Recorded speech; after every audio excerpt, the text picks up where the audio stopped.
Good afternoon, everyone, and welcome to the RTI University and our first training session for this current year. Today's topic that we will be dealing with is how to host a successful event. Now, this training for today, I know that everyone might be under the impression that this is only for the massive and the biggest sizes of events, but this is actually for any kind of tabling and non-tabling events. And what we've got today is we've got a fantastic panel of tablers, guys who actually helped us present the highly successful World Meeting Cape Town less than 2 months ago. We plan to dive into the experiences, explore some key themes, share practical tips that the rest of you guys can use, all while keeping things relaxed and enjoyable. For anyone following along live, please feel free to send your questions or comments on Facebook, and we will address them at the end of the show.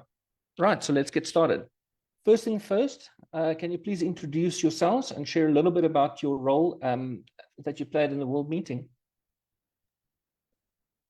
Sure thing. Thanks, Graham. Hi, I'm Gerard, and I was in charge of running 7 different pre-tours and hosted before the World Meeting.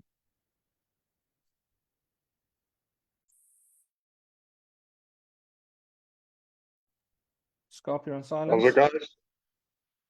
Also guys, Jan Creek, I was the treasurer as well as running registration. Hi everyone, I'm Claude and I handled the 8 day tours as well as hosting the Aquila pre-tour.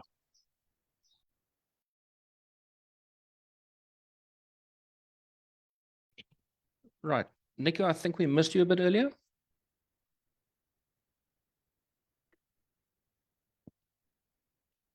Sorry about that. I was on mute. Won't happen again. My name is Nico. You can call me Scarp, like this. I was in charge of making sure you have a good time and arranging all the events. Right, and lastly, we've got Charles. Charles, would you mind introducing yourselves?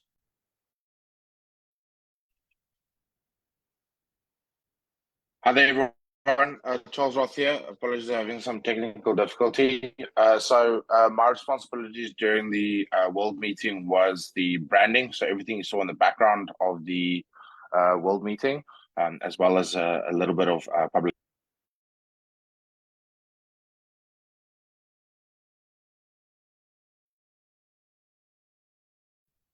Right, so as Charles was saying, he was basically in charge of our event branding and basically ensuring that everyone knew that we were at a tabling event. So right, excellent, guys. It's time to get to the heart of the matter. Before starting any major endeavor, it's very important to understand why this is being done. The World Meeting is no different, and that's why a clear why is very important and critical to know. Gerard, as the pre-tour convener, what was your team's why regarding the different pre-tours? Well, it's all about aligning our goals with all the participants' needs. Our main goal was to ensure the participants had a different options of pre-tours and experience that it's the best South Africa has to offer. For most participants, South Africa is a very far destination to travel from. So we thought as well to make it as part of this summer holiday, and we wanted for them to explore our country to the fullest and have a time of their lives. We had family-friendly tours and explored Natal Coast and Cape Town region. You could go hunting, have an adventure, and go for an exotic wine tour. With the high demand of our tours, we added safari and a popular buffalo tour to the South Cape. In addition to giving participants a great experience on tours, we focused a lot on the value of participants too. We had regular meetings with our hosts to ensure everybody who joined had a packed schedule and memories for a lifetime. This was a totally experience for all, and everybody loved it. Awesome, Gerard. Some real good stuff in there. Moving on to the actual main meeting itself. Obviously, we've now heard about the why and what we wanted to achieve with regards to the pre-tours. Charles, your why when you put up your hand to actually help out with the World Meeting?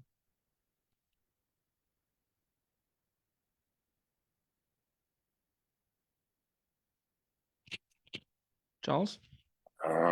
Apologies, gents. So for me, it was obviously a huge honor to be doing this.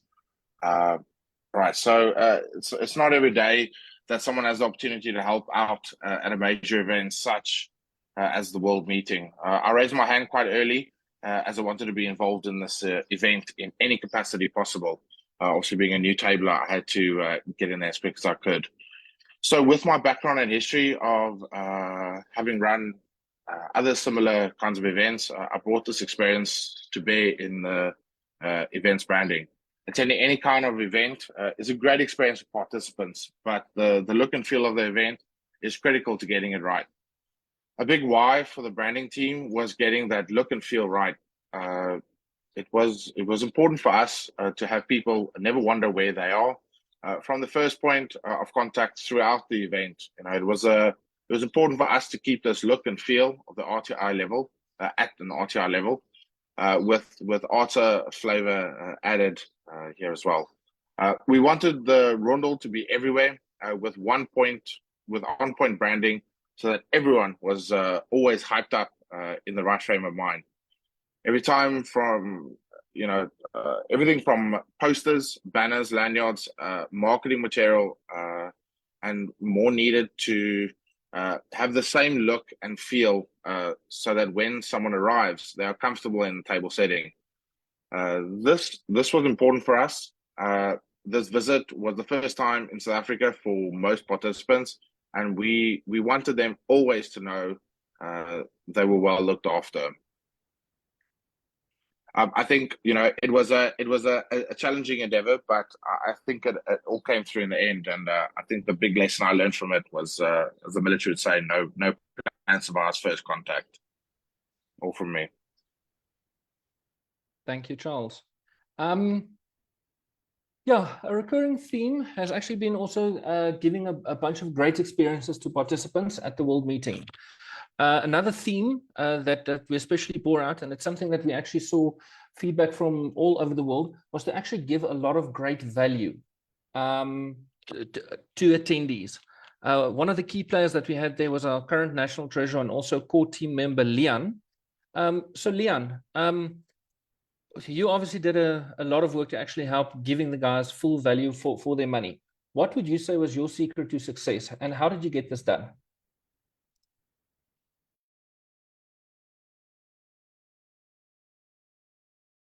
Sorry, Leon, you're on mute. Sorry, Graham. I think the secret to success was to make sure that we ask the best value for the guys and make sure we make it a difference. I think what makes it more attractive in this point was we worked with exchange rate, and exchange rate fell in our way that we can make a better benefit of the money and make sure that that money was spent. We spent most of that money, and some of that money also went to charities. I think the biggest thing is that we had a part of a charity that we can help and show the guys that the value of having money in South Africa and spending it in the right way. So that was the biggest thing, but make sure that everything comes to account. And I think as a treasurer, it is a very important job due to the fact that the value or the cost and everything that needs to come together, you need to have someone capable to handle that and make sure that that is possible, because the amount of money coming in and out, you need to be credible and make sure that that due diligence, because that's the only thing you will see at the end is the financial statements and what was done, and accept the experience from each tabler. But I think the end product is your financial statements you need to answer.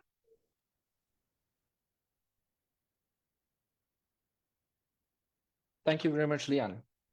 Something else that I know the team focused on a lot was actually giving away a lot of items of value. One of our other core team members who was really critical in this and instrumental with this is Mr. Niku Maria. So Niku, your thoughts on some of the amazing stuff that was given away or included as part of the package? Yeah, thanks. I think one of the important things to remember is that perception is something you need to realize here. And what is of value for me isn't necessarily of value for you. And something I came to realize quite early is that you are not hosting guests, you are not hosting international travelers, you're not hosting tourists, you're hosting tablers. And the tabler's value is actually very specific and it's easy to determine. So one of the major reasons why I attended the half-year meeting in Estonia was specifically to go and understand what they brought to the table when it comes to value. We all had a fantastic time there and learned a lot from them. One example that we got from them was free beer. Immediately, I knew that we needed to do the same, just on a bigger scale, because in South Africa, everything must be bigger. So the value to me was not just giving more beers or drinks, but rather to upgrade the event and experience as a whole. As you know, we gave away more than 10,000 beers, but also so much more than that. We gave away Uber vouchers to everyone to make getting around Cape Town easy and free. We gave away pre-registered SIM cards with data on there to keep everyone connected with their families back home. We had plenty of food from local tablers at Nations Night, ensuring that no one went hungry, even with all the other great offerings available. You know, we all need that little lining on a Nations Night. These are just some examples of what we gave away. Whilst we gave away much more than this, I'm sure we'll discuss this later on. These are items coming to mind that gave a lot of value to our attendees. Scott, amazing feedback there, and you're right. Perception or value is really perception for everyone, but I mean, some of the items that you noted in there really, I think I do believe is of critical value to people. Now, obviously, you can't just go and hand out free stuff. None of what was actually discussed and will be discussed further on actually just happens. It takes a lot of planning, a lot of trial runs, a lot of preparations. Claude, can you share some of the insights with regards to the importance of planning that we had with regards to the World Meeting? 100%. Thank you, Graham. So planning is everything. We had meticulous strategies and tools in place to ensure every aspect of the event went off without a hitch. It took us almost a year of detailed planning and work to deliver the World Meeting. Once the team was finalized, we each had set targets of items to achieve on a regular basis. We had a lot of meetings to check in and track our progress. These were initially held monthly, but later increased in frequency. I can honestly say in the last month or two, we even had meetings, let's call it twice a week, just to ensure that everything is still on track and that everything is finalized. In planning the Aquila Pre-Tour as a host, this involved having a clear plan for the tour, drawing up a budget, getting goodie bags for everyone, and arranging everything with the suppliers, from the bus transport to booking restaurants for food. Once the pre-event forms were filled in, our planning took arrival and departure times, as well as items such as food preferences into account. The benefit of having such detailed planning done is that everyone on the team knew exactly what needed to be done, but more importantly, why to. It helped us during the event to cover for each other and allowed us to support each other when help was needed more effectively. One of the key things that was done by yourself and our RTI President Mark, was actually to go and pay a visit to Aquila itself, just to have the necessary chats with the vendor to ensure that everything is in place. And that was of critical importance so that we did the proper venue scouting. So once again, thank you very much for that. That's all from my side. Thank you, Graham. Thank you, Claude. Yes, I do recall, yes, Mark and I did go and have a look there for him. It was a little bit more of a holiday, but I mean, I'm sure he will argue that, you know what, it was actually a dry run for the experience for most of the other guys. Now, Charles, you actually do some event planning and conferencing professionally as well. Any big tips that you can share with us with regards to planning and how to ensure that you've got a successful event? Yeah, sure, Graham. So, as Churchill said, he who fails to plan is planning to fail. The planning of any event is simply the most important part of hosting it. Various scenarios should be planned for, with backup plans made to cover different eventualities. But the planning is more than just a thought exercise. Now, we visited the venue several times before any of the events. This was not only to meet vendors and build relationships, but also to take measurements, plan layouts of the events, to run through different scenarios, something that really paid its dividends on the day. Items such as the councillors and AGM venue got visited by the team on multiple occasions to ensure that stuff like the banner wall fit. We also had a few last minute things we needed to fix, but that all came together nicely. So as I was saying, items, items such as the councillors and AGM venue got visited by the team on multiple occasions to ensure that stuff like the banner will fit. We had this custom made, but it needed to ensure that it meets all practical requirements too. Furthermore, it is critical to share the planning done with participants so that they know what is going on. We did this with different WhatsApp groups that we set up, our communication on Facebook, and pre-event letter sent out. Sharing your plans almost seems counterintuitive, but really helped everyone out a lot. We saved a lot of time already, having answered many questions, and attendees had a cheat sheet in their hands to know all the key items of importance. I think for us, the time spent in planning really truly paid dividends on the day. And on the day, yes, we had to adjust things here and there, but that ability to take the time before then allowed us to quickly make small changes on the day to make things work effectively and efficiently. I think that's all from me on the subject, Graham. Thank you very much, Charles. And as you say, if everyone is on the same page and everyone actually knows what's going on, it's very quick and easy then for if something were to happen that we can actually help each other or just make the small changes. When building the team, I quickly realized that we've got a bunch of go-getters there and guys who actually like thinking outside of the box. I think we were very lucky that on our core team, we've had several people that actually had the opportunity to go and travel and attend previous RTI events before. We've had Gerard as a past IRO, his wife Sulet, who ran our shop, who's been to multiple world meetings. Scarp mentioned now that he was in Estonia, so he got some very good experience there as well. And Claude actually went to the half-year meeting or the world meeting in Denmark at the end of 2022 as well. So with this, the guys were always asking or bringing up new ideas and new experiences. So the idea was that anyone basically attending the world meeting would not just see a normal world meeting, but would actually get new experiences and something to really remember. A key player for us there was Nico, who was overseeing our evening events. So Nico, to you, can you share some of the new experiences that was brought in? Stuff that was done differently that we did compared to Estonia, and stuff maybe that you're particularly proud of? Sure. I think as South Africa, we are always proud of what we have and what we do and everything we can showcase. So one of the most important things we want to do is to show Cape Town to the world, have everyone experience the whole city. And I know that not everyone can go to a pre-tour, so it was important for us to get all the elements that Cape Town has to offer you to be in the city. It's easy to just go to a hotel and host all your events at the hotel. You stay in the hotel, you drink in the hotel, everything happens in the hotel. You're not seeing anything about the city. So that's why it was really important for us to get everyone out. So for the opening night of the World Meeting, we had a music festival planned with 3 live bands and a DJ to entertain anyone. We rented in some of the open-top red buses to transport people from the hotel to the venue in order to do some sightseeing of the city around sunset. We wanted to create a major party vibe for the opening night where everyone would get together and meet up after time spent apart. Again, this was so important for us to just have everyone see our city. Like I said, we're a country that likes to show off and embrace everyone that's coming. So for Nations Night, we did the same.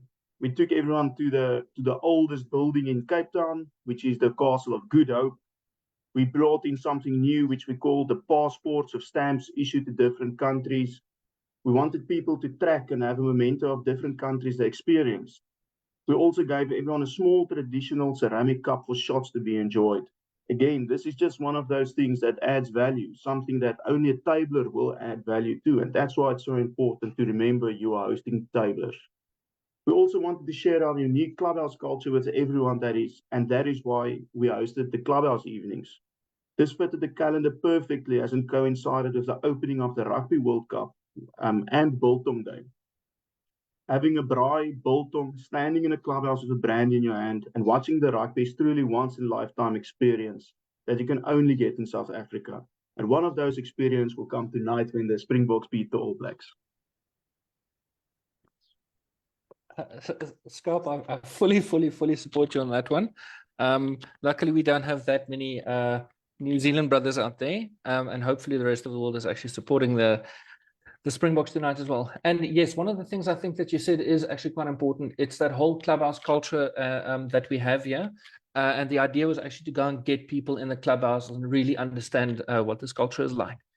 Now, obviously, we didn't just focus on these unique experiences or these kind of experiences as part of the main event. We actually had this on some of the pre-tours as well. Gerard, so as basically our pre-tour convener, can you share some of the unique experiences that were actually planned and completed on some of these pre-tours? Hi, Graham. Yeah. So remember, the pre-tours always is a build-up for a world meeting. The guys start generating and they keep getting to know each other. And there's like we said before, we opened for families and made the experiences well known and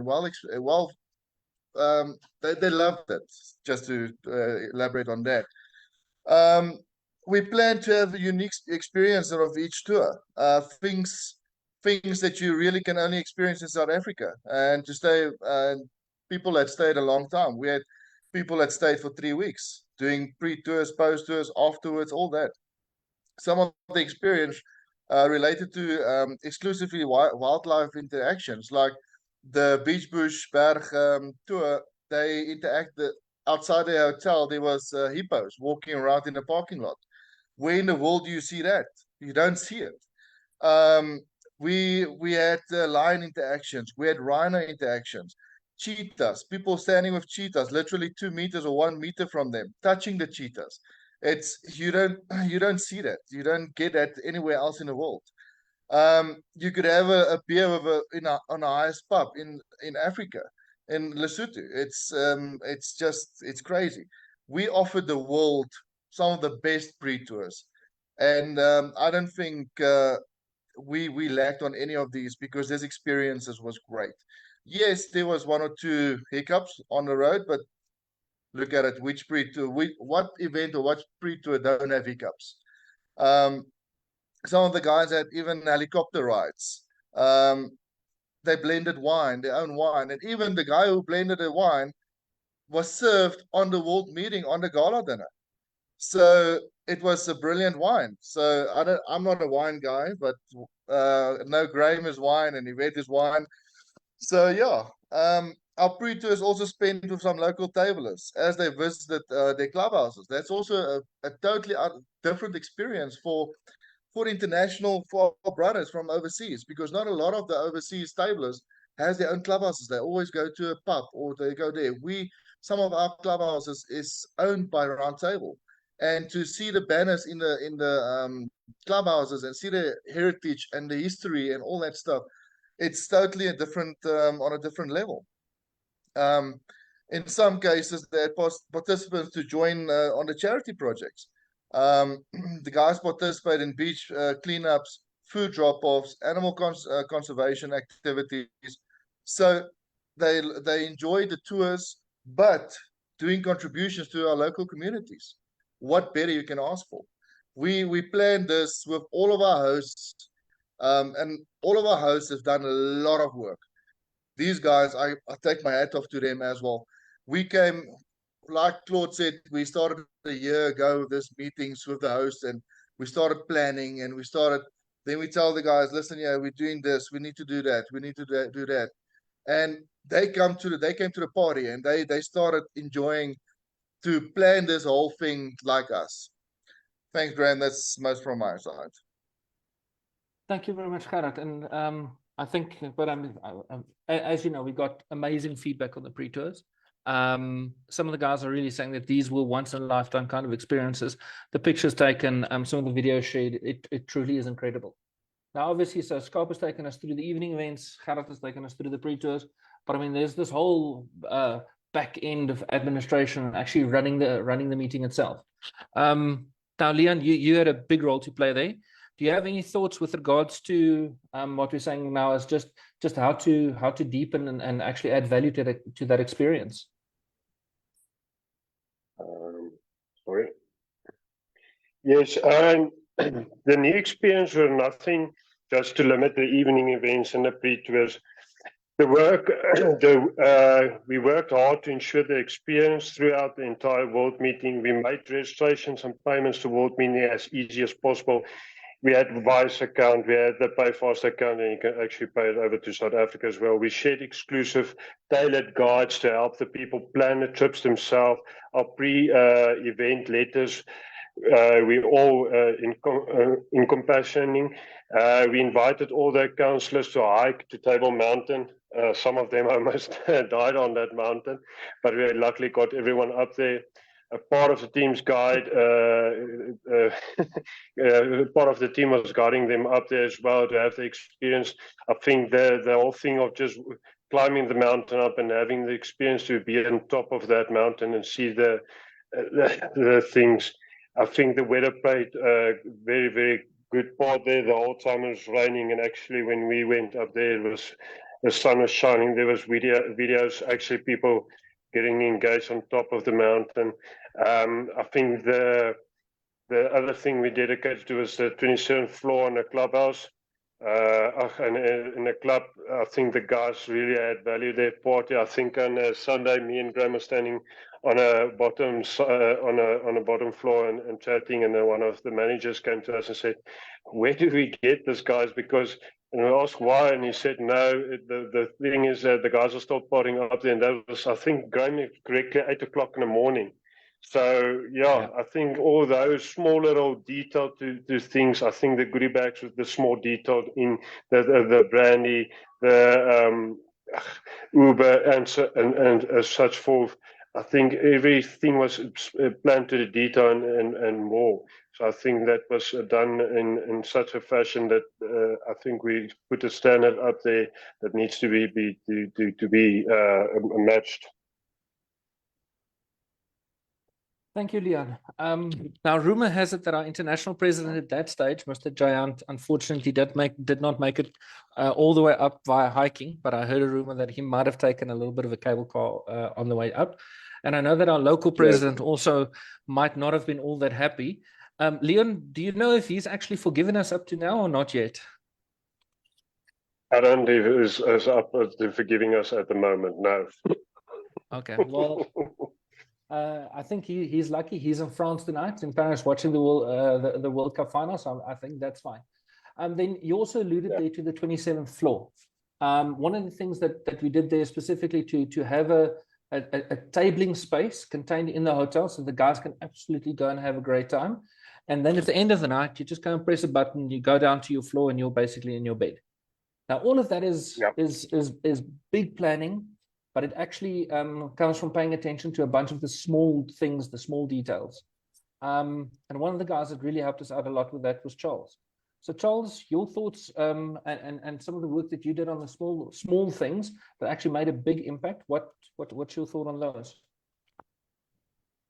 Yeah, sure, Graham. So the small details really make all the difference, yes. Some of the examples of the smaller things we did was we had a welcoming video at the baggage claim on arrival in Cape Town. This video is played 395 times, and thousands of arrivals saw this. Not just World Meeting attendees, but the general public. This set a good tone, and even before we could make physical contact, our dedicated airport team members welcomed our guests with a cold beer and a massive banner. Our goodie bags included good hangover cures, free Uber rides. I think the call on the Uber vouchers was a great decision. We had the red bus sightseeing, which was talked about earlier.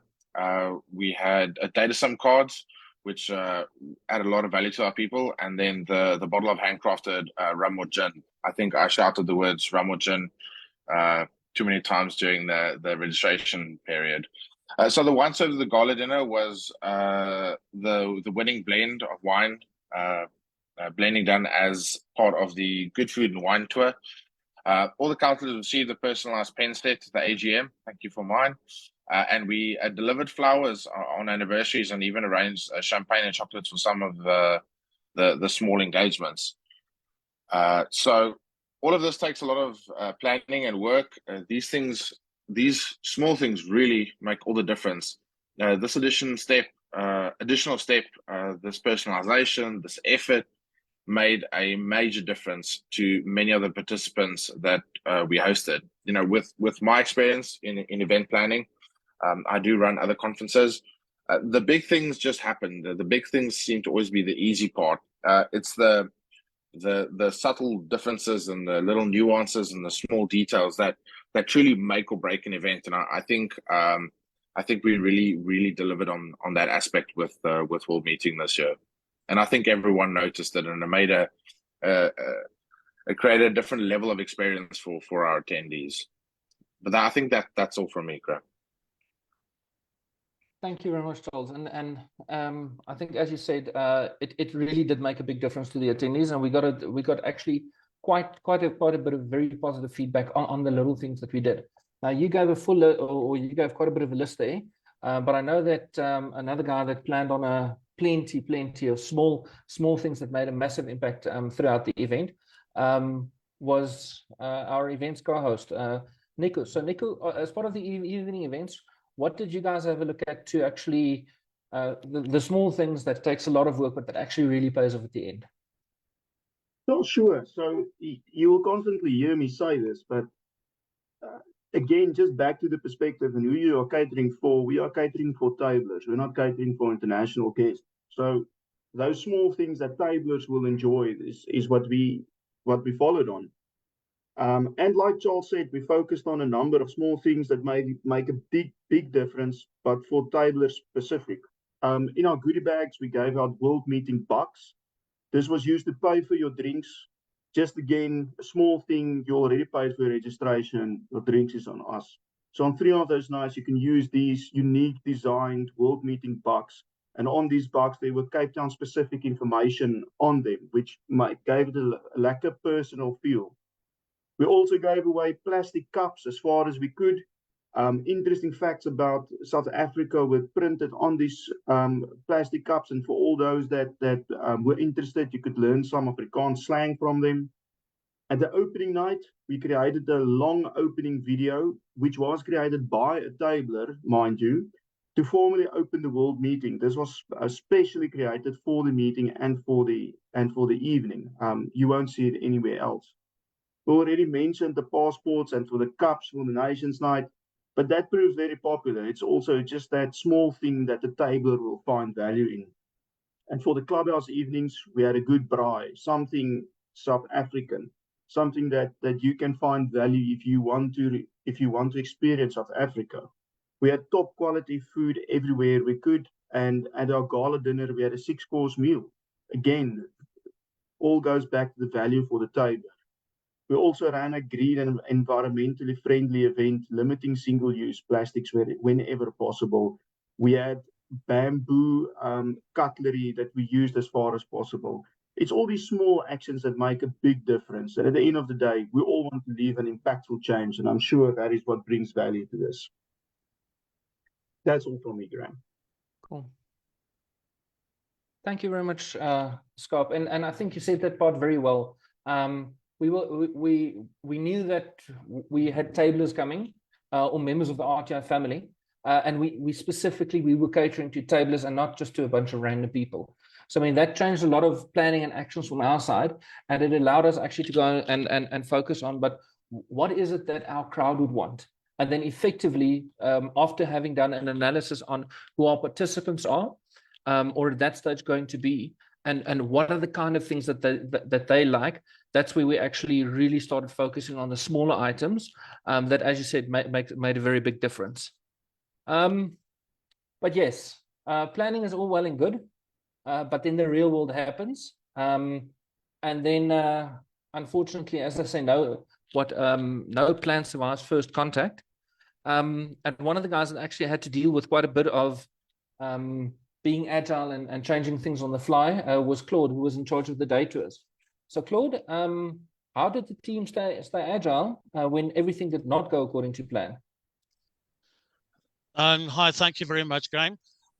We had to roll with the punches and adapt as things came up. Flexibility is key when hosting a big event. We had our fair share of on-the-fly items that we did not plan on. The same happened with the day tours that happened with the pre-tours. Due to high demand for pre-world meeting entertainment, we decided to add another 2 day tours on very short notice. That was sold out very quickly.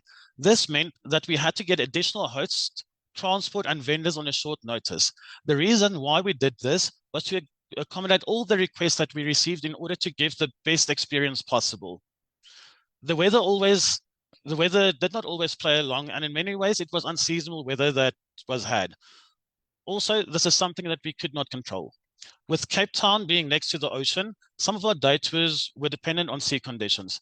The snorkeling with seals got cancelled the morning before the tour was supposed to take place. So we ran around, and finally we got to arrange scuba lessons in the aquarium at no extra cost. It is not exactly the same, but some of the feedback we got was that this was better than the original plan. Internal communication was key, as well as the absolute trust put in team members to make the right calls when needed. Importantly, anyone hosting an event must realize that all things will not always run exactly as planned. When things go wrong, and they will, remain calm, communicate openly, and think of alternative ideas that keeps participants engaged. Ask for help when needed, and take any help that is offered. A tour host can get sick and thus have to miss it. This is where tablers come in. Gerard, once again, thank you very much for hiking Table Mountain with less than 12 hours notice. Also remember that participants do not always know about these details. So just ensure that there's always a backup plan, and then everything will remain good. Thank you very much, Graham. Thank you, Claude. Now, clearly, I mean, there's no doubt that being adaptable and agile is actually key. Gerard, on the pre-tours itself, anything that didn't go to plan, and how was that managed? Thanks, thanks, Graham. Yeah, I just want to once again say thank you to Claude for that Table Mountain, because that killed me also. I still owe him, he still owe me one. But anyway, yes, we had some issues on the weather, and some items were cancelled, amongst other things. As Claude said, weather, you cannot plan on it. But where weather affected the tour, alternative tour plans were made for people to still enjoy the tours. The weather had some indirect impact too. As part of the adventure tour, we plan to go to a White River rafting. Bad weather in the preceding weeks stopped the government stopped from maintaining and foliage. The trees was around the river, and it was making it dangerous for our tablers to go on the White River rafting, and we had to make another plan. That was literally a week, no, 3 days before the tour started, and we had to make other plans. We had to replace the activity also. Each of the pre-tours had their own stories to tell, and having to scramble last minute to roll with the punches. The host did an incredible job here, and I salute each and every one of them for quick thinking and reacting to the changes in demand. On all that, there was a few changes, but the guys had a blast. Thanks, Rem. Thank you, Gerard. Now, probably one of the most common things I hear is, you know what, everyone is back home now. Surely everything is done. It's going to take us 10 minutes to reporting and then get everything done. Unfortunately, as I'm trying to tell everyone, that is absolutely not the case. Probably my right-hand man in reporting is Leon. So Leon, over to you. Don't you want to maybe just give us some feedback on reporting, what needs to get done, and just your thoughts on wrapping up what was an amazing event? Thank you, Graham. Yeah, we are not even close. The reporting is arguably the most important part of the hosting the event. When you think of reporting, everything like to think about the financial reporting only, or this is critical. There is much more reporting than just finances. We sent out an evaluation from the people to share their thoughts and the world meeting, and we use this for reporting and learning in the future. The post-event wrap-up is still in progress, and we are almost done with this part. Well, just to put a point on that's actually, it's not that easy as it sounds, because you have different splits on each event. You need to get the expenses. We had a problem with that, claiming that and paying that over to our South African government.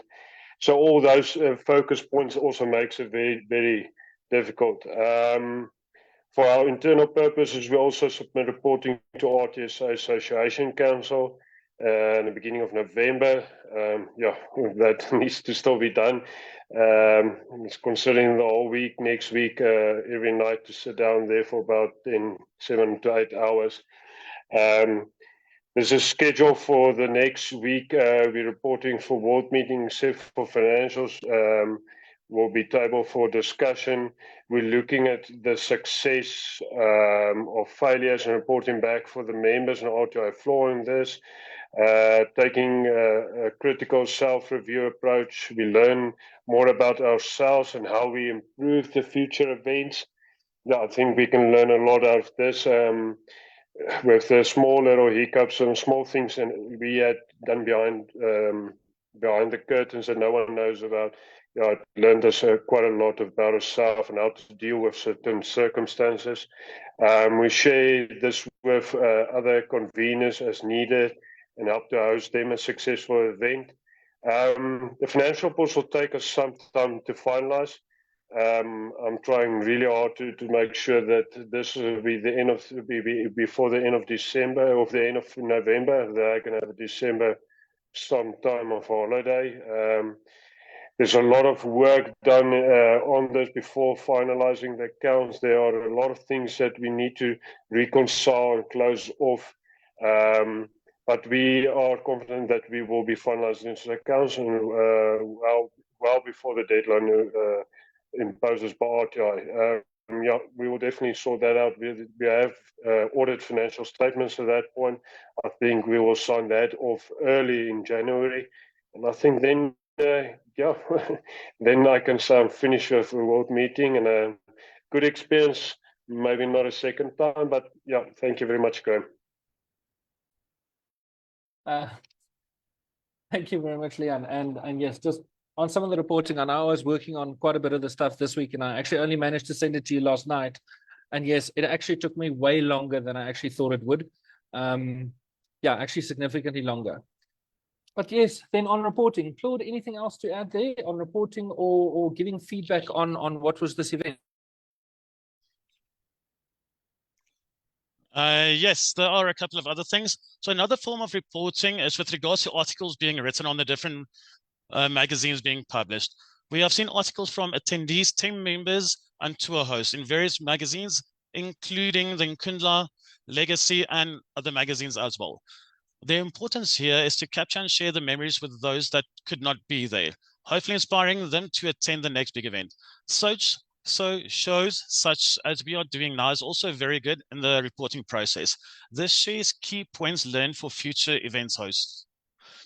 There will also be a detailed report created for the half-year meeting that will be held in Nepal next year, where we will formally close out the world meeting as a whole. There is still some work needed to finalize this, but we are confident that this will be great. While we are busy compiling the report, please remember to go and look at the Google link that was shared on the main world meeting group with the opening night's video, as well as the pictures that have been uploaded. Thank you, Graham.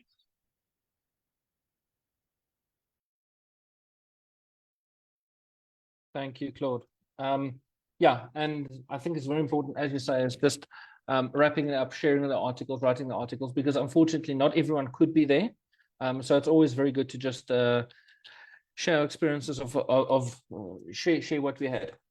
Back to sharing, maybe if each of you can maybe go through and speak about some of the key learning points, tips for future conveners, not only of RTI events, but anyone else. Maybe share some practical advice with regards to anyone planning or about to host a major event. Let's go with, let's start with Gerard. Thanks, Graham. Yeah, understand why you're doing this and what you want to achieve in the event. Arrange epic tours, making the trip more than just attending a meeting, adding value. And most important, remember it's your table brothers. We are enjoying it together, not only one at a time. We're doing it as a team, and we creating all together as unity. Thank you. Thank you. Scott? Yeah, I think I'm gonna add on with what Gerard said. It's adding value, give more value than what everyone is expecting. Don't think that those few euros that he's paying to attend this world meeting is the only thing that he's expecting. Remember, like I said, it's all about perspective. It's all about who we are expecting coming, and we are expecting tablers. Give them table things and have engaging events. Don't just put proper DJ in the front of the hall and think everyone is going to have a good time. Have something that engages with the people. Have a video. Have an artist. When you do something, have it being done by tablers for tablers. Those are all the things that engage people, and I think that those are the good lessons I can maybe give pointers from my perspective. Graham, thanks. Thank you, Scott. And Leon? Providing something new and wild to the participants, give them an experience to remember. Do not rush the report. This is all that is left at the end of the event. Spend good time there and share learning future conveners. I think to learn what each guy's role in each specific department is, and understanding that. I think sometimes you think, oh, that's quite an easy thing, or everyone can do that, but put a time and effort in. I think to understand that you have time and effort away from family, and make sure that if you take that role on, that you do it as good as you can, but make sure that your family are back home is also fine with that. Thanks, Graham. Thank you. And Claude? Right. Thank you, Graham. And like I said earlier, planning is the key. Rather plan too much than too little. Be agile and be able to roll with the punches when things do not go according to plan. Be open and honest with the participants. If something goes wrong that is going to impact an event, inform the participants. This will ensure that you will get more buy-in, build stronger relationships, and manage expectations effectively. Make sure that you as a host make contact with every single person on the tours on a daily basis. This is where you will be able to pick up if anything is wrong, or if there is a specific need that the participants may want. Once you know this, you will be able to make a call on whether it can be done or not, and whether there may be an alternative. Thank you very much, Graham. Thank you very much, Claude. Charles? Yeah, Graham. I think don't miss out opportunities to make a difference with the small things. I think with the branding, the biggest lesson I learned, despite having done this before for other events, is it's important to engage your vendors early and understand, down to some certain granular things of what software they're using, what is their capacity to deliver on the things that you need, and ensuring that you plan ahead to make sure you get them, for instance, the correct file formats or dimensions on what they're printing. For the formal events, have top-notch venues with good tech support in place to make them a success.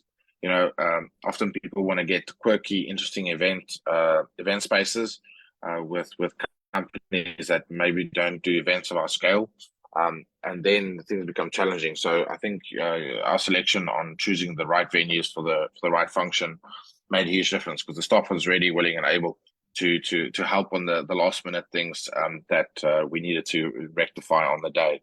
I think that the biggest lesson I learned out of this is time appreciation. So, when I met you right at the beginning, you already had a plan for everything, which was fantastic. But building in like buffer space between okay, you need a design by this time. It needs to be the printer by this time. You need delivery by this time, and then adding some fudge in there for things that can go wrong, so that you have time to rectify a problem instead of being left no other option than success. That is the biggest thing I learned. So I would definitely add more time appreciation to things and deliver in a more timely fashion. But I think those are some of the pertinent points from me.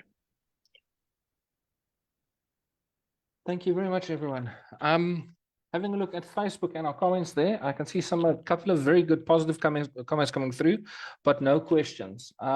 If anyone either watching live or maybe on a repeat later on wants to send us any questions, you can send it here on the Facebook link, or you can feel free to reach out to myself or any of the other hosts and the incredible team members on this call, and we'd be very easily and happily be able to help you guys out. With that, thank you to everyone who was joining us here today. And thank you specifically to our amazing panel for sharing all your experiences and your tips and your insights. We hope that this casual chat has given the future conveners of real world events some wisdom to apply in their event planning endeavors. Stay tuned to the RTI University for more exciting events. And until next time, stay relaxed and keep making those events unforgettable. Thank you, everyone, and cheers.